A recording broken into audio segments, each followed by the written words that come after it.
नमः शिवाय। जय श्री कृष्ण। आप सभी को माघ मास की मौनी अमावस्या व्रत की हार्दिक शुभकामनाएं। आज के इस वीडियो में आप सुनेंगे माघ मास की मौनी अमावस्या की व्रत कथा।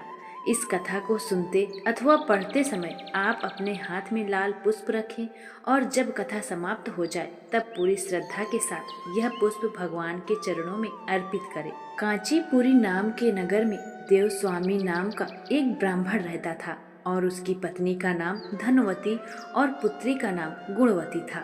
उसके 7 पुत्र थे।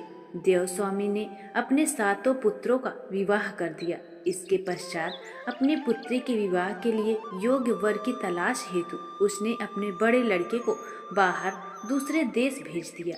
इधर देवस्वामी ने भी अपनी पुत्री गुणवती की कुंडली एक ज्योतिषी को दिखाई। ज्योतिषी ने गुणवती की कुंडली देख करके कहा कि ब्राह्मण देवता, आपकी पुत्री की कुंडली में तो दुर्भाग्य लिखा है। आपकी पुत्री की कुंडली में विवाह का योग ही नहीं है। यदि इसका विवाह हुआ तो भी सप्तपदी होते होते ही आपकी कन्या विधवा हो जाएगी। यह बात सुनकर देवस्वामी अत्यंत दुखी हुए और ज्योतिषी से इस योग के निवारण का उपाय पूछने लगे।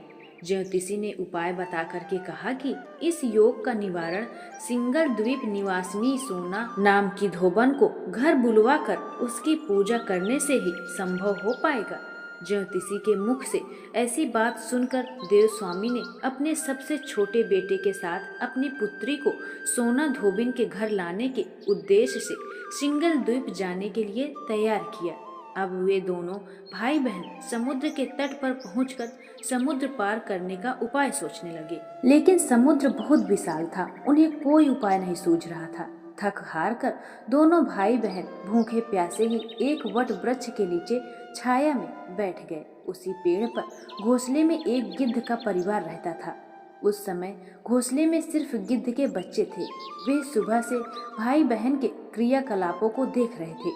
शाम को जब गिद्ध के बच्चों की माँ भोजन लेकर घोंसले में आई तो उसके बच्चे भाई बहन की कहानी को बताने लगे। उनकी बात सुनकर गिद्ध की माँ को नीचे बैठे भाई बहन पर काफी दया आई और बच्चों को आश्वासन दिया कि वह उनकी समस्या का समाधान करेगी।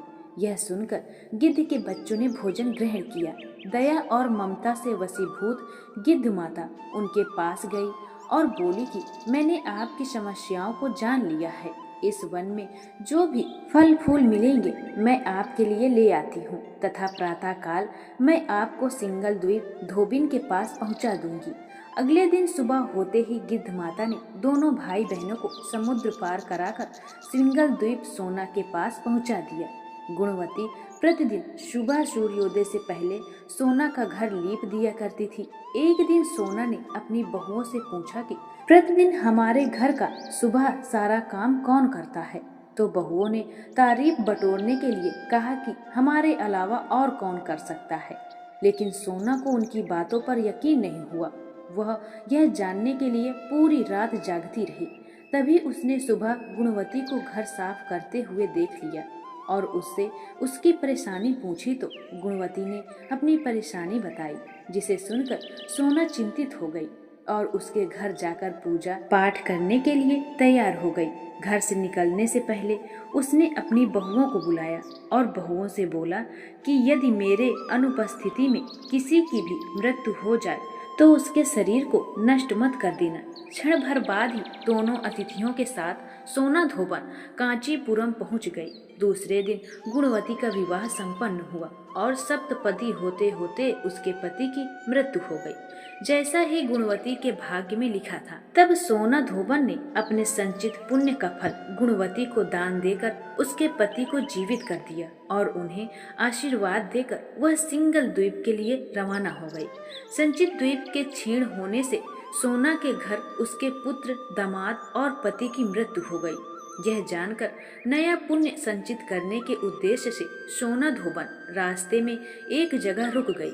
नदी किनारे पर स्थित एक पीपल के वृक्ष की छाया में भगवान श्री हरि का और भगवान शिव का पूजन उसने किया और पीपल के वृक्ष की 108 परिक्रमाएं की। इतना करते ही सोना धोबन के पुत्र, दामाद और उसके पति पुनर्जीवित हो गए। उसका घर धन्य धान्य से भर गया। इस प्रकार निस्वार्थ भाव से सेवा करने का उत्तम फल सोना धोबन को प्राप्त हो गया।